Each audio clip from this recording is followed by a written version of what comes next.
Y hablando de gas ruso, en la última ronda de represalias de la Unión Europea contra el Kremlin este jueves, la Unión Europea añadió a 144 personas y 48 empresas rusas a la lista de individuos y entidades sancionadas, entre ellas diversos bancos.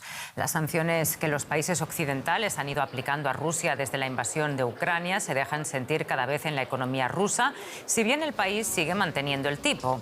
Según cifras publicadas esta semana por la agencia rusa de estadística Rosstat, el Producto Interior Bruto del país cayó un 3,7% en el tercer trimestre. Esta cifra sigue siendo inferior a las previsiones de los analistas, que en noviembre esperaban una caída más acusada, en torno al 4,5%. ¿Qué suponen para el Kremlin estas sanciones? Hablamos con Ricardo Marquina en Moscú. Ricardo, ¿qué tal? Muchos saludos. ¿Qué efectos espera que tengan estas nuevas medidas restrictivas en la economía rusa? Bueno, evidentemente es muy complicado decirlo porque el carácter de las sanciones europeas son generalmente muy puntuales. Atacan a personas concretas, a entidades concretas, no a estructuras a nivel global de la economía rusa, como sí hacen las contrasanciones rusas, que son indiscriminadas a sectores completos del mercado europeo. Será prudente esperar al menos 2 o 3 meses para saber cuál va a ser el efecto, pero si la economía está por ver, lo que sí que es contundente es ese veto a la tecnología iraní que tiene un efecto directo en el campo de batalla, esos drones iraníes de los que hemos hablado tantísimo. Si estas sanciones consiguen frenar la llegada de ese armamento y también de misiles balísticos iraníes a Rusia, será seguramente un triunfo de estas sanciones. En cuanto a lo económico, yo creo que es prudente esperar entre 3 meses y medio año para saber cuál es el impacto real en la economía del país. Ricardo, tras la invasión de Ucrania, la Unión Europea y Estados Unidos han ido imponiendo sanciones como la limitación de importaciones y exportaciones o el agravamiento de la escasez de personal o las dificultades para el suministro de piezas de recambio en su industria. ¿De qué forma se sienten estos efectos en el día a día de la gente?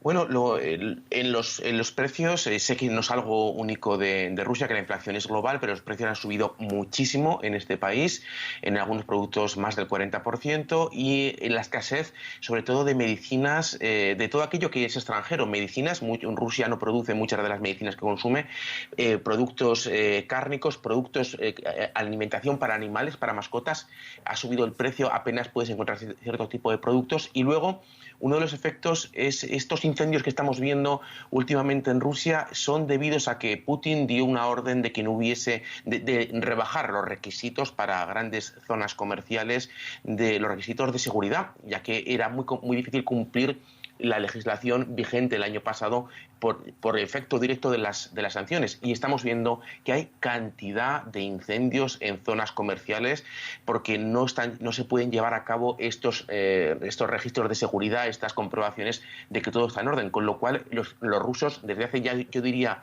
que 3 o 4 meses, sienten ya directamente en su día a día cotidiano el efecto de las sanciones. Volviendo a la economía del país, los últimos datos muestran que la caída del PIB en el tercer trimestre fue mucho menor de lo esperado, un 3,7%. ¿Cómo está consiguiendo el país mantener el pulso a las sanciones de Occidente? Bueno, por partes. En Rusia es una economía bastante sólida, sobre todo porque es una economía de base, es una economía, como todos sabéis, de hidrocarburos, con lo cual si la venta de hidrocarburos falla en el lado europeo, que evidentemente es su principal cliente, y eso se nota en las arcas del Estado, pues Rusia puede suplirlo vendiendo a un precio muy barato muchísima cantidad a países como India o China, que es lo que está haciendo, en precios casi regalados, pero tanta es la cantidad que vende que pueden nutrir sus necesidades económicas. Por otra parte, Rusia, cuando vio venir las sanciones, puso una serie de mecanismos para proteger sus mercados que en cierta manera han funcionado, pero tengamos en cuenta que las cifras que manejamos en Rusia son las cifras que siempre da el Estado ruso, con lo cual hay que tomar esas cifras con muchos entrecomillados, porque recordemos que es el país que hasta el 23 de febrero aseguraba que no iba a atacar a Ucrania, con lo cual no son cifras que podamos dar por seguras. El país está